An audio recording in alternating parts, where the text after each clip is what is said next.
The forest was never quiet. It breathed. Every night the trees whispered, and the wind spoke in sighs that never seemed to end. But that night, the forest sounded different, heavier, like something else was listening too. Lydia Cole parked her old Jeep beside the trailhead and checked her phone. No signal. She expected that. The Bitter Hollow Woods hadn't had reception in years. That was one of the reasons she'd picked it. Isolation. A place to prove she wasn't afraid anymore. Not since her brother vanished out here. She told herself it was just a camping trip, a few days alone. The therapist said exposure was good. Face the trauma. Don't flee from it. So she packed her tent, a flashlight, her brother's old hatchet, and her father's hunting knife. By sunset, she had a small fire going and a tent pitched by the lake. The air smelled of pine and rain-soaked soil. She almost felt peaceful, until she heard it. A metallic sound, faint, far off, like steel scraping over stone.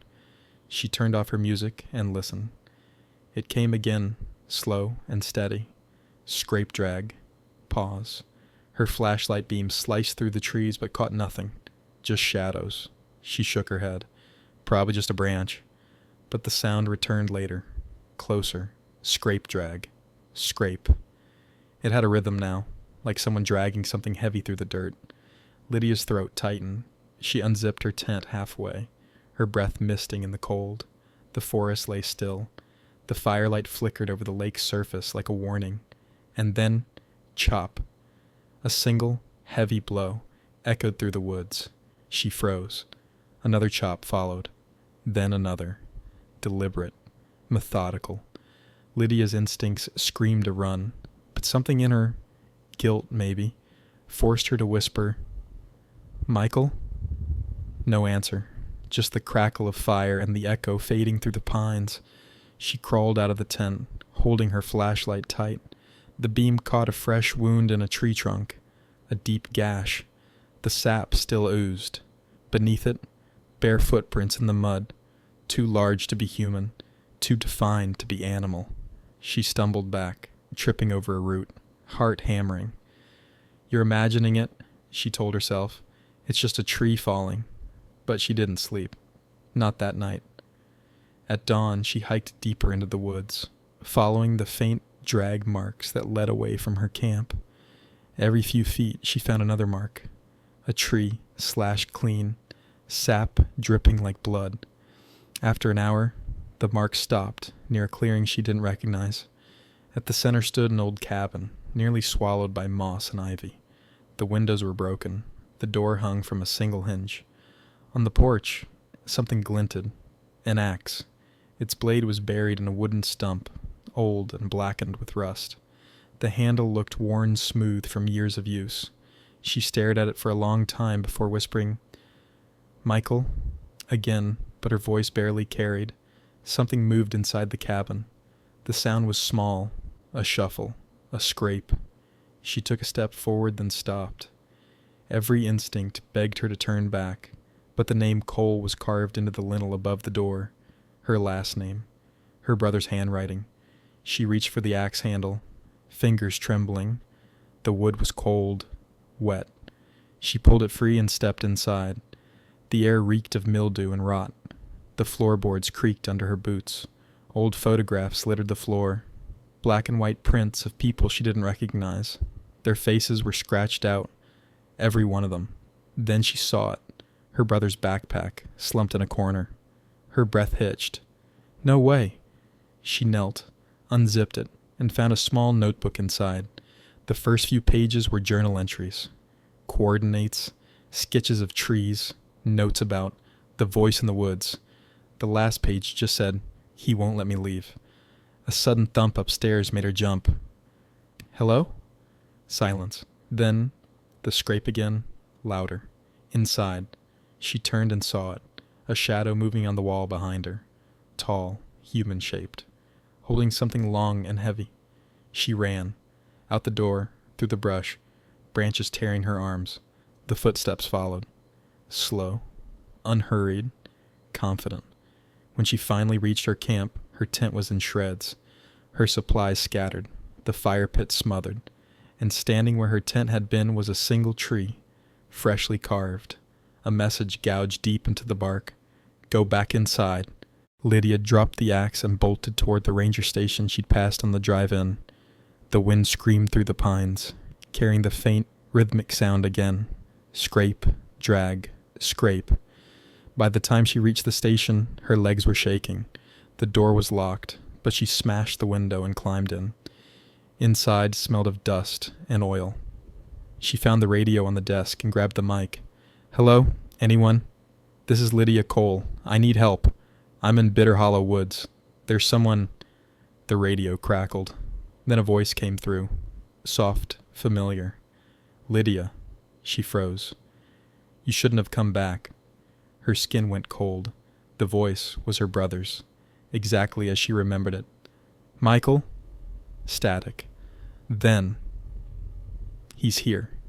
The transmission cut out. A noise came from the roof. Heavy footsteps. Pacing. She backed toward the corner, clutching the old axe she'd carried with her. Dust rained from the ceiling with each step above. Then the footsteps stopped. Silence. Until 3 slow knocks came at the door. Knock, knock, knock. Lydia, said her brother's voice again, from just outside. It's me. Please, let me in. It's cold out here. She stared at the door, tears streaming down her face. Michael, you died. You died out there. A pause. Then, softly, only because you left me. The doorknob turned. The hinges groaned. Lydia screamed and swung the axe as the door burst open, but no one was there. Just the forest wind blowing through the empty frame. She collapsed to her knees, gasping. Her flashlight flickered. Then it caught something carved into the inside of the door she hadn't noticed before. Letters, jagged and deep. He wears my face. The light went out. The next morning, a group of hikers found the ranger station. The door was split clean down the middle, the wood soaked in dark stains. Inside, the only sign of life was an axe, still dripping onto the floorboards, and carved into the wall behind the desk. A new message, one that hadn't been there before. She's with me now. The call came in just after sunrise. Female camper missing, the dispatcher said. Name's Lydia Cole. Her vehicle's still at the Bitter Hollow trailhead. Friend filed the report after she missed 2 check-ins. Deputy Aaron Klein swore softly under his breath. Bitter Hollow again. It had been almost a decade since the last disappearance, her brother's. He looked over at the new ranger, Myra Devlin, who was loading gear into the back of the truck. You ever been up there? He asked. She shook her head. Heard stories. Locals say it's cursed. Locals say a lot of things, Aaron muttered, checking his rifle. We'll find her. They reached the ranger station by noon. The building looked like it had aged 50 years since the last time Aaron saw it. Windows broken, shingles peeled away like scabs. But the smell was what got him first. Rot, damp earth, iron. Mara went pale when she saw the door. Jesus. The wood was split down the middle as though someone had hit it with tremendous force. And in the center, carved deep and ugly, she's with me now. Aaron took photos. That's fresh, he said. Cut clean. No moss in the grooves. Looks like an axe, Mara said quietly. There's dried blood on the edges. Inside, the air was colder than it should have been. The floorboards creaked with every step. On the table lay an old radio, smashed to pieces. The axe the hikers found was gone, taken by forensics the night before. Aaron crouched near the wall. Footprints, he murmured. 2 sets, one barefoot, one in boots. Mara swallowed. Barefoot? In this cold? He nodded slowly. Looks like the prints lead back toward the lake. They followed them out into the woods. The sound of their boots crunching leaves seemed far too loud, echoing between the trees. The deeper they went, the quieter the forest became, as if the animals knew better. Half an hour in, Mara stopped. You hear that? Aaron did. A faint sound, distant but rhythmic. Scrape drag. Scrape. He turned slowly, flashlight sweeping over the underbrush. Nothing. Probably wind, he said, but his voice wasn't steady. They pressed on. By dusk, they found the campsite. Torn fabric. A fire pit long dead. Deep gouges carved into a nearby tree that read, Go back inside. Mara ran a hand over the letters. Inside where? Aaron's flashlight flickered across the ground and caught something half buried in mud, a small leather notebook. He wiped the cover clean. The initials were burned into the front. MC. Michael Cole, he whispered. He opened it. The first few pages were weathered, filled with coordinates and sketches. The handwriting was shaky. On the last page, the words were nearly torn into the paper. He won't let me leave. Maybe she found this, Mara said, voice low. Maybe she thought he was alive. Aaron's jaw tightened. Then she followed him. They made camp near the clearing that night. Aaron couldn't sleep. The forest made too many sounds. Small, uncertain movements between the trees. Every time the wind shifted, it carried that metallic whisper again. Scrape drag. Pause. He sat up, hand on his sidearm. The moon hung white and swollen above the lake. Mara stirred in her sleeping bag. You awake? Can't sleep, he said. Feels like something's watching. She hesitated. I had a dream. Someone was knocking. 3 times. Over and over, Aaron didn't answer. He was staring at the tree line. There. A shape between the pines. Tall. Still. He raised his flashlight. The beam caught bark, leaves, fog. Nothing else. But when he lowered it, the sound started again. Scrape drag. Scrape. It was coming from behind them. By morning, Mara was gone. Her sleeping bag lay open, still warm. Her radio crackled faintly with static. Aaron's heart slammed in his chest. He shouted her name until his voice went raw. The forest answered with silence. Then, a whisper, so faint he almost didn't hear it. Aaron. It came from the lake. He ran toward the sound, crashing through the brush until he reached the shore. The fog clung thick to the water. Something floated near the reeds. Mare's ranger hat, and beside it, carved into a half-submerged log. Don't look at him. Aaron stepped back. His boot struck something hard in the mud. The old axe. The handle was slick with blood. He swallowed hard and picked it up.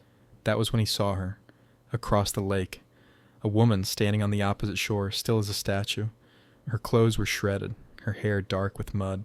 She stared at him without moving. Lydia, he called. She didn't respond. The fog shifted, and suddenly she was gone. He turned, and she was standing behind him. Her skin was pale. Her eyes were empty. Her voice was wrong. You shouldn't have come back, she said. Aaron stumbled backward, dropping the axe. Where's Mara? Lydia smiled faintly. A sharp, cold thing. He's almost done with her. Who? The smile widened, and when she spoke again, her voice wasn't her own. It was a man's. Deep. Familiar. Michael. The world tilted. Aaron blinked, and Lydia was gone. Only the axe remained, half buried in the earth. He made it back to the ranger station by nightfall, disoriented and shaking. The radio still didn't work, but the lights flickered, the first sign of power in years. On the wall, a new carving had appeared. Welcome back, Aaron. His breath caught. No, no, no. He turned to leave, but the door slammed shut on its own. The room went black, except for the faint red glow from the radio dial. Then came the knocks. Knock, knock, knock. Open up, Aaron, said a voice. It's me, Mara. Please, it's cold out here. He gripped his pistol, eyes darting to the window. A shadow stood outside, still, patient. He took a step back. Mara, say something only you'd know. Silence. Then the voice again, softer. You told me the woods never forget. He felt tears prick his eyes. Yeah, he whispered. The doorknob turned. He raised the gun. The door opened, and a cold wind swept through the room. No one stood there, just empty forest and moonlight, and faintly, from far off among the trees, came the sound of metal scraping over stone. Scrape drag. Scrape. Aaron backed into the cabin, slamming the door. His flashlight caught something new in the floorboards. Footprints, leading deeper inside, wet and bare. He followed them with trembling hands until they ended at the far wall, where a section of paneling had been torn away. Behind it, a staircase descended into darkness. A smell drifted up, sweet, rotting, human. He hesitated only a second before raising the flashlight and stepping down. The stairs groaned beneath him. The air grew colder with every step. At the bottom, he found a single room. Dirt floor, stone walls, candlelight flickering from half-melted stubs. In the center sat a man, barefoot, shirtless, his face hidden behind a mask made of bark and sinew. An axe lay across his lap. Aaron lifted the gun. "Don't move." The man tilted his head. When he spoke, the voice was soft and wrong. "Welcome back, deputy. We've been waiting." The figure stood, tall, impossibly tall, and took a step forward. The mask caught the light, and beneath it, Aaron saw eyes he recognized, his own reflection. He fired once. The shot echoed like thunder. The man didn't fall. He only smiled. 2 weeks later, a search team from the next county found the ranger station abandoned again. The door was splintered. Inside, the only thing left was the deputy's badge nailed to the wall. Above it, freshly carved, the woods, keep what they're owed.